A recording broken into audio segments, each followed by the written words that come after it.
Hi my dear शिवानु परंपरा क्विटीज। आज मैं पूर्व काल में विष्णु शर्मा जी से कही गई पंचतंत्र की कहानियों में से एक कहानी सुनाना चाहती हूँ। उस कहानी का नाम है ब्राह्मण काली बकरी, द ब्राह्मण एंड द ब्लैक गोट। क्या आप सब कहानी सुनने के लिए तैयार है? अगर है तो फिर देर किस बात की, चलिए कहानी में प्रवेश करते हैं। एक समय की बात है, एक गांव में एक ब्राह्मण था। वह बहुत ही मासूम था, बहुत मेहनत से काम करने वाला भी था। उसके पूर्वज कई पीढ़ियों से एक यज्ञ करना चाह रहे थे, लेकिन किसी भी पीढ़ी ने वह यज्ञ नहीं किया, क्योंकि उस यज्ञ के लिए एक काली बकरी चाहिए थी।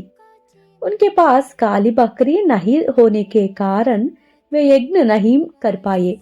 लेकिन उनकी तरफ से यह ब्राह्मण निश्चय कर लिया कि कैसी भी करके मुझे वह यज्ञ करना ही है। इसलिए उसने बहुत मेहनत से सभी लोगों से घर परोहित किया और काली बकरी खरीदने के लिए थोड़ा थोड़ा पैसा जोड़ने लगा। पैसा जोड़े हुए पैसों को लेकर वह पास वाले गांव में लगे हाट को गया। उसने सोचा कि बकरी खरीदने के बाद उसे एक अच्छी रस्सी से बांधना चाहिए। इसीलिए उसने रंग बिरंगे धागों से एक सुंदर रस्सी भी बनाई। हाट में उसे सोचा हूँ आदाम दाम में एक अच्छी काली बकरी मिल गई। बहुत खुश होकर उसने उस काली बकरी को खरीदा। अपनी बनाई हुई रस्सी उसके गले में बांध दी और अपने गांव की ओर लौट चला। हाट से अपनी गांव जाने के रास्ते में बीच में एक जंगल था।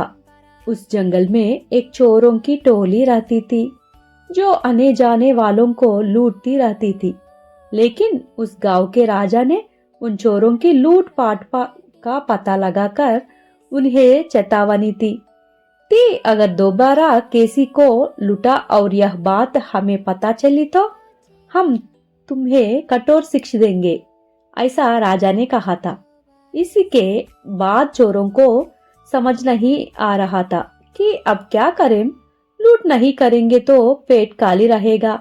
वे आने जाने वालों को देखते हुए बैठे रहे।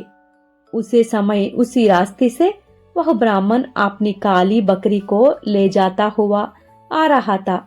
उस ब्राह्मण के हाथे में काली बकरी को देखकर चोरों की आंखों में चमक आ गई। अरे क्या सुंदर बकरी है, कितनी मोटी और चमकता रहा है। अगर यह हमें मिल जाए तो आज पेट भर जाएगा। यह सोचकर उन्हें मुंह से पानी आने लगा। एक चोर बोला, इच्छा तो अच्छी है, लेकिन हम लूट नहीं कर सकते, राजा हम पकड़ लेगा। दूसरा बोला, हम राजभट हमें सीधा कारागार में डाल देंगे। इसी बीच एक बूढ़ा चोर हंसने लगा और बोला, अरे अरे रुको रुको, हर काम के लिए बुद्धि चाहिए। सामने वाले को धोखा देना जानो तब कि उसके पास से वस्तु मिल सकती है। एक चोर ने पूछा, अरे दादाजी तुम हंस क्यों रही है? हम उस बकरी कैसे लेंगे? अब उससे हम उस बकरी से कैसे चुराएंगे?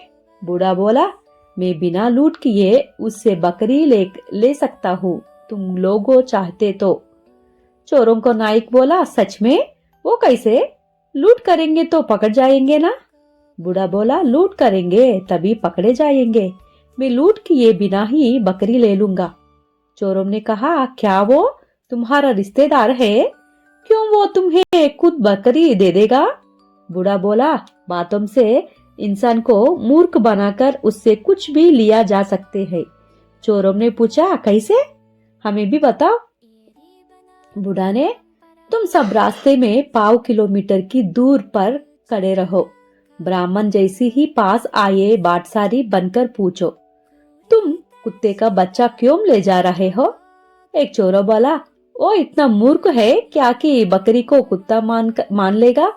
तभी नायक बोला, चुप रहो, बूढ़ा जैसे कहे वैसा ही करो। इन सब बातों से अनजाना ब्राह्मण अमसा हुआ काली बकरी को ले जा रहा था। तभी एक चोर आया और बोला, अरे पंडित, काला कुत्ता क्यों बांध कर ले जा रहे हो? तुम तो ब्राह्मण हो। ब्राह्मण ने पीछे मुड़कर बकरी को देखा। चमकती हुई काली बकरी देखकर बोला, अरे शराबी, क्या तेरी आंख खराब है? इतनी सुंदर बकरी को कुत्ता बताता है? वह गुस्से में आगे बढ़ गया। थोड़ी दूर और चला। दूसरा चोर मिला। पंडित जी, वेद पढ़ने वाला होकर कुत्ते को छू रहे हो, यह महापाप है। ब्राह्मण को संदेह हुआ। उसने फिर देखा, बकरी ही थी। वह चुपचाप आगे बढ़ गया। तीसरा चोर मिला। चीची, काला कुत्ता ले जा रहे हो? अचार सभी जला दिया क्या? एक नहीं, दो नहीं, तीन तीन लोगों को कहने पर ब्राह्मण डर गया। उसने फिर देखा, पहले बकरी फिर कुत्ता जैसे लगने लगा। अंत में बूढ़ा चोर आया और बोला, यह बकरी नहीं है, किसी ने तुम्हें धोखा दिया है। गांव में लेकर गए तो अपमान हो जाएगा। ब्राह्मण की बुद्धि भ्रमित हो गई।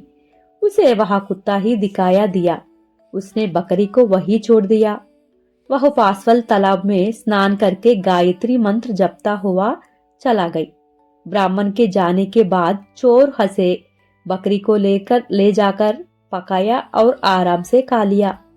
इस तरह मासूम और विश्वासी लोगों को आसानी से धोखा दिया जा सकती है। अगर आपको मेरी कहानी पसंद आई तो मेरी चैनल को सब्सक्राइब करिए। अगर पहले से सब्सक्राइब किया है तो अपने दोस्तों को भी बताकर हमारी कहानियां सुनाइए। आपका सपोर्ट हमारे लिए बहुत महत्वपूर्ण है। कहानी कैसी लगी कमेंट पे जरूर बताइएगा। इस कहानी को सुनने और सपोर्ट करने के लिए हर एक दिल का धन्यवाद। मिलते हैं अगले एपिसोड में। मेरा हिंदी अच्छा नहीं है तो कुछ गलत बोल दिए हैं तो मुझे माफ कर दीजिए। आपकी शिवानु। Thank you. बाय।